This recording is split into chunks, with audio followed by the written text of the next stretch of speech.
New details have emerged on the Justin Tucker situation. We talk about that. Marlon Humphrey beginning his recruiting tour for the Baltimore Ravens and so much more coming up on Locked On Ravens.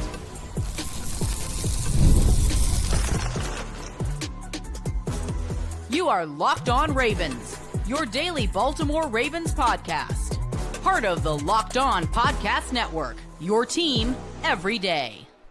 Welcome into another edition of Locked On Ravens, your daily Baltimore Ravens podcast. I'm your host, Kevin Oestreicher of Ravens Wire, here with you on the Locked On Podcast Network, your team every day. Thank you so much for being here today and making Locked On Ravens a part of your day and your first listen each and every day. Friend available for you, of course, on all podcasting platforms. That includes in video form on YouTube. If you're watching, you can like and subscribe to the channel. Also in audio form, if you're listening, you can follow along and subscribe over there. It's the same show, both audio and video, so you're not missing out on any content, either which way you decide to consume our content over here on Locked On Ravens. And we are a 5-day week plus more daily Ravens podcast. Today's episode of Locked On Ravens is brought to you by LinkedIn. LinkedIn Jobs helps you find the qualified candidates you want to talk to faster. Post your job for free at linkedin.com/LockedOnNFL. Terms and conditions apply. Happy February to everybody, and actually happy anniversary for the Ravens in their second Super Bowl championship back in 2012-2013. This marks the 12-year, and no, 12. Yep, I got it right the first time. 12-year anniversary of the Ravens. Jacoby Jones, rest in peace, obviously, having a huge game. Joe Flacco, the lights going out, Beyonce halftime, Ravens 49ers, the horrible. Ravens come out on top, so this is the 12-year anniversary of that championship. Good memories for sure of that. Wish they were doing it again down in New Orleans, but unfortunately, here we are right now. Big weekend, and mainly, I mean, look, I know this isn't an NBA show, but quite possibly the most shocking trade in sports history went down over the weekend. Luka Doncic got traded from the Dallas Mavericks to the Los Angeles Lakers. It was such a big deal. For a second, I considered going live on Locked On Ravens, on this channel, on this show to do that. And then, of course, this is a Ravens podcast. We're not doing that, but that was the magnitude of that deal. So just a crazy weekend. I know a lot of people were trying to compare it to like the Ravens trading Lamar Jackson for Joe Burrow, which is just not the right comparison at all. We're not going to really dive into that, but just Lamar somehow found his way into this conversation. And I'm just like, why are we bringing Lamar into this? We don't need to do that, but that's a whole different thing. We also were getting the background all situated still. You can tell if you're watching and you've been watching for a while here. Fish tank was on this side. Fish tank is gone. It is now moved to a different place. So we're switching things up. And that is, of course, my promise to you, audio and video. We're going to upgrade both of those sets of things. New background, new equipment, microphone. We're doing a whole revamp here of the show. So be sure to stay tuned for all that. But on today's show, we got some new updates on the Justin Tucker situation. I wanted to dive into those facts because the Baltimore Banner has new things that they have reported on it. That happened over the weekend. We'll dive into that. Then in the second part of the show, Marlon Humphrey beginning his Ravens recruiting tour. And I know, Marlon's a jokester and he just likes to mess around. But, when it comes to recruiting, he actually does his thing a little bit. And so we'll talk about who he was talking about. And then even though it might not be that big of a possibility that it actually happens, I think it's an interesting conversation about the position. Then finally, we'll just get into some general Ravens news, notes, and quotes. So let's dive into it here. Justin Tucker situation, again, for those who do not know about it, or just for a quick reminder, Justin Tucker was accused, these accusations and allegations, he was accused, it was 6 massage therapists of inappropriate behavior. There were a lot of details revealed about all of that. We went over all that on Friday's show with Sam and Joku. So if you missed that and you want those details, go listen to that, watch that show. But then on Friday, we got new allegations from 3 new massage therapists. So now it is 9 massage therapists from 5 high-end spas and wellness centers. They have now shared their accounts with the Banner. Now, some of the details on this, again, inappropriate behavior here, the accusations. One woman, a former employee of the luxury downtown Baltimore men's spa, the QG, produced what she said was an internal report of her experiences with Tucker from 2015. And again, these span at least all of these right now from 2012 to 2016. The report said I understand that Justin Tucker is an important client to the QG, but as an employee of the QG who was tolerated the previous interactions with him, I no longer feel safe or comfortable working with him. And this is all coming from the article from the Baltimore Banner. Now, this person said that she had reached out to a reporter at another news outlet soon after the incident in 2015, but ceased communication because she was afraid of retaliation. The reason I didn't go forward with it before was because I was terrified. This person said, what if I'm the only one who comes forward? I'm just some girl and I'm going up against the king of Baltimore. And another one of these people said, quote, I feel guilty for not speaking up sooner because maybe it could be brought to light sooner. This person said she never reported Tucker's actions to the QG's owner because she did not want to seem weak. This person said, I had that bravado of, I got this. I'm not going to let this man have his way with me. Now, apparently there are attorneys involved at this point.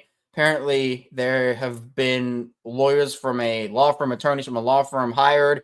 They represent 6 clients who said Tucker was inappropriate with them, including one who has not yet spoken to the Banner. So I don't know if that means that there is a 10th accusation or allegation that is going to come out here, or that's just one of the 9, but that person hasn't spoken to the Banner. I'm not sure. So it just adds to the very long list here. Again, these are very serious allegations, and I can't tell you if it's true or not because I don't know. It's just a matter for me of presenting the facts as they are. It's a very serious situation, and regardless of the outcome of this, the Ravens have to make a decision here because the statute of limitations has expired. And of course, we're probably not going to hear the end of this, maybe ever, but at least for this offseason, unless the Ravens make the decision to get rid of Justin Tucker. Now, again, that is up to them. And, the NFL will have their own investigation, and whether that turns up anything remains to be seen.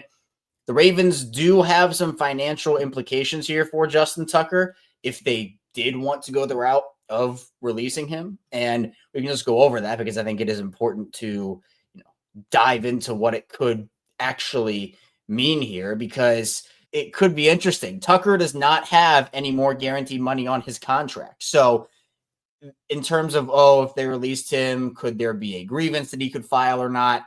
There's no more guaranteed money, so there's no basis for a grievance in that regard. That's what happened with Earl Thomas, if you remember, where the Ravens cut him with guaranteed money on his deal. He filed that grievance. But the Ravens would save some money here if they ended up releasing Justin Tucker, if that's the route they decided to go. Brian McFarland, Ravens salary cap, does an awesome job breaking all of that down. The team would probably use the post-June 1 designation to spread out that dead money over 2 years. Now, they can't actually use that designation until the new league year begins on March 12th, but that doesn't mean they can't announce it. They can't announce it before the new league year. Now, the post-June 1st designation creates $4.2 million in cap space this season and spreads out the dead money to about 2.8 this year and 4.6 next season. So, the Ravens can use, I believe Brian said it was 2 of those post-June 1 designations, at least before June 1, obviously, then it's all post-June 1. But you can designate 2 people to get those savings immediately and have that whole situation happen, as opposed to actually having it on June 1st and you have to stick with the guy on the roster, and that is eating up your cap space. So if they're going to do it, it wouldn't be shocking to hear them announce it soon, but again, I can't tell you whether they are going to or not. Obviously, we heard on Friday the Ravens released a statement, or on Thursday, the Ravens released a statement, and the NFL did, Justin Tucker did. We went into all of that, but it's just a very messy situation all around.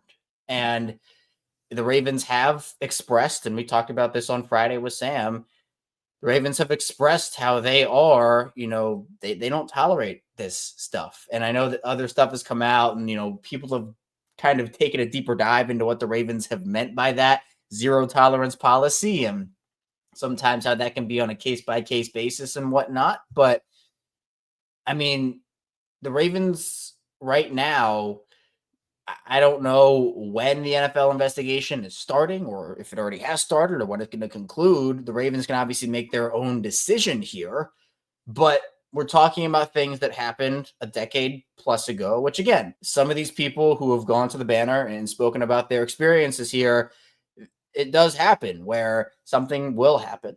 And then, maybe 5, 10, 15, however many years later, that's when they come forward because of the retaliation that we read about in that article, or, going up against a much more powerful figure. That does happen. So whether it's, a situation that is going to just go away, like, snap the fingers and it's gone. No, it's not. And it honestly feels like it's going to be the major storyline, or at least one of the massive storylines of this Ravens entire offseason, because who knows if we're going to get a decision from Baltimore soon, or if it's going to drag out, if Tucker's going to be a member of the Ravens next year. I don't know any of that, right? And speculating on that helps no one. Speculating on whether it's true, speculating on whether it's false, all that stuff doesn't help. What does help, in my opinion, is putting all the facts out there and just having it all read out so that we can understand what is Justin Tucker being accused of, what is Justin Tucker saying about the situation, what is everybody saying about that situation. So it's something that when you're talking about Baltimore and them with whatever policies they have or whatever they knew or didn't know. And again, I can't tell you whether they knew anything or didn't. I wasn't there. I don't know anything about that. So to me, there are so many layers to this story in this situation. And we see tweets going back 4 years of people saying things that line up with the accounts of the people who came to the Baltimore Banner and shared their experiences. So I don't really know what's next here. There are plenty of different directions this could go in, but I don't know if there are going to be any new things that come out. Maybe something comes out today. Maybe something comes out next week, next month. Maybe nothing else comes out. That's why I'm just like, where is this going next? Because we had the initial report on Thursday, and then I said on the show for Friday, yeah, this could go any number of directions.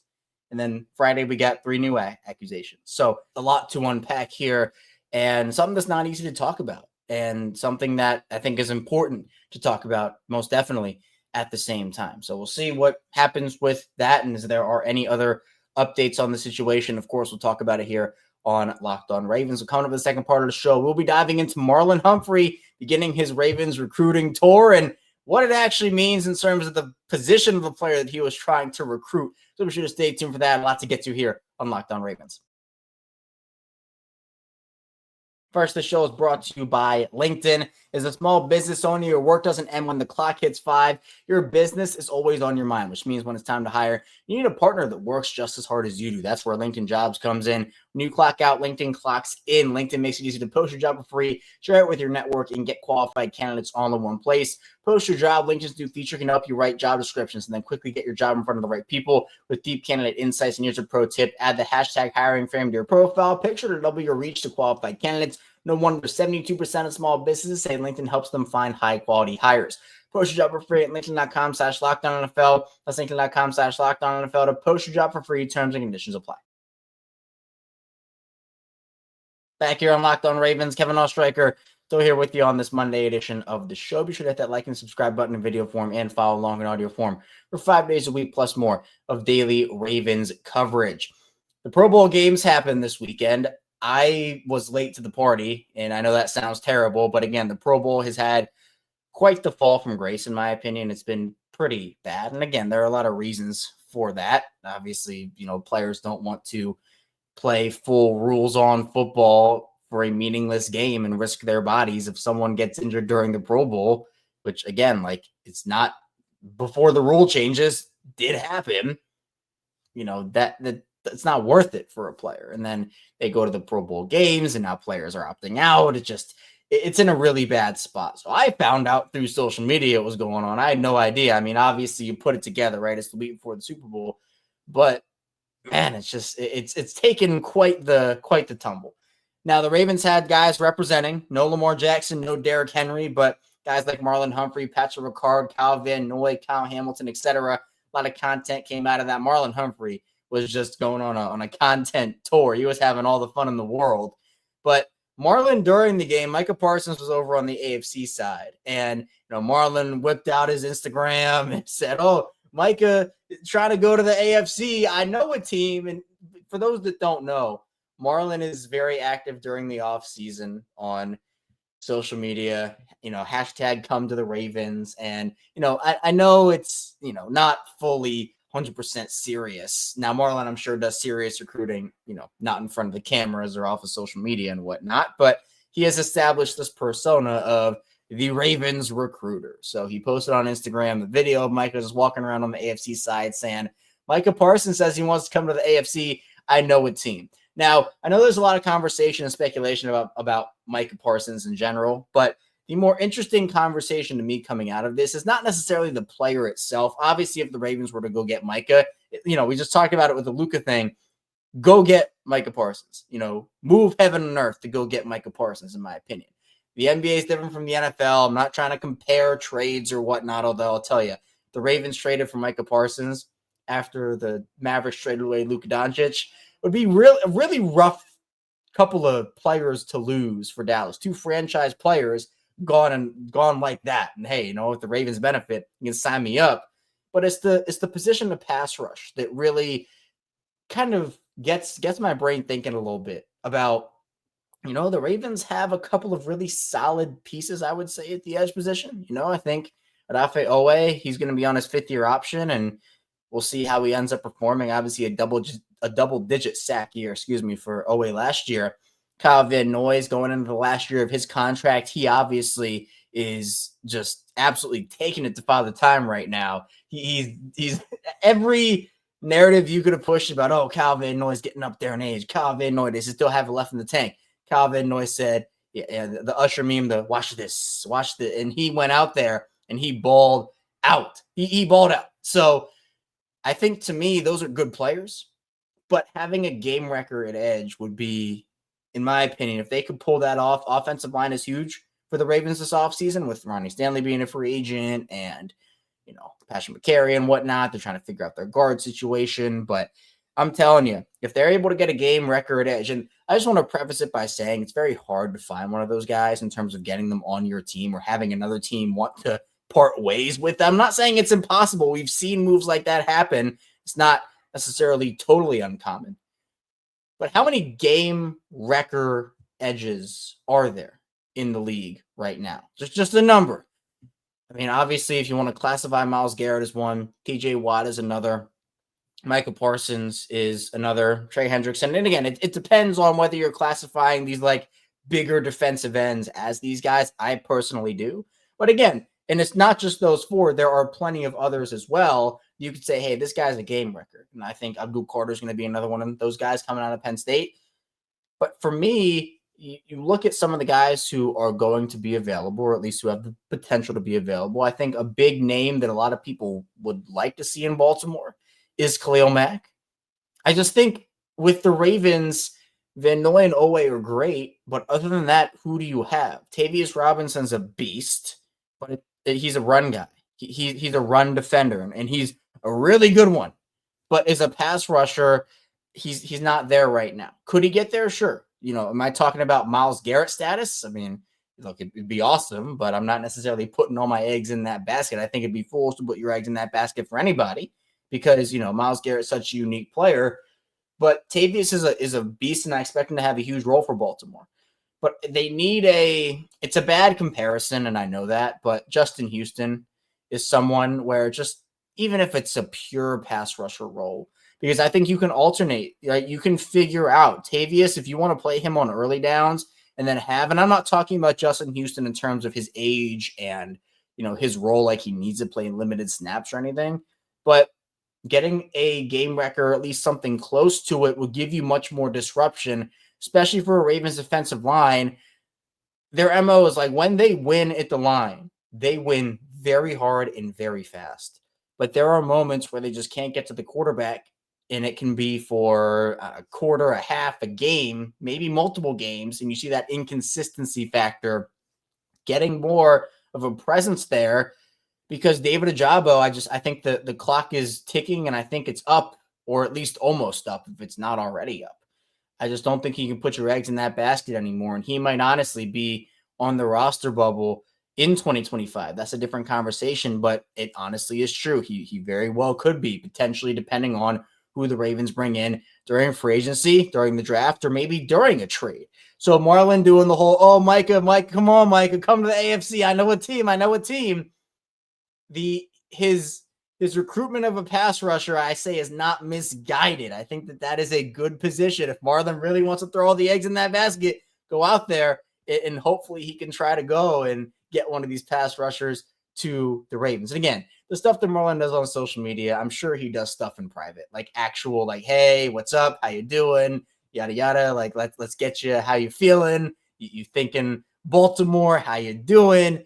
I think Marlon does do that stuff off camera and behind the scenes. But obviously, it's fun to kind of see him get on social media and try to recruit some guys over to Baltimore. And, hey, it's worked before. Like, he's had guys that have come in. So, I don't know. It feels like the whole Micah thing, is Dallas really going to look to move off of him right now? I highly doubt it, right? But the Ravens adding a game record edge, I think could certainly be a possibility. Now, it's harder than it, you might say, oh, there are so many guys like that, but it honestly isn't that many. If you want a true elite, like top 5 game record edge, teams don't just part with those with a snap of their fingers. So I don't know what it looks like, but I do think adding some more juice there on the defensive line would benefit Baltimore in a really, really big way. Now, coming up in the final part of the show, we'll get into some Ravens updates. We had a couple of other things that we need to talk about here, so stay tuned. A lot to get to on Locked On Ravens. First, the show is brought to you by PrizePicks. The big game is almost here, and there's no better way to make it even more exciting than with PrizePicks, the best place for daily fantasy sports. With over 10 million members and billions of winnings awarded, PrizePicks makes it fun and simple to get in on the action. Here's how it works. You pick more or less on at least 2 player projections, and if you're right, you can win up to 1,000 times your cash. PrizePicks even has a free pick for the big game where Patrick Mahomes only needs to throw 1 yard to win.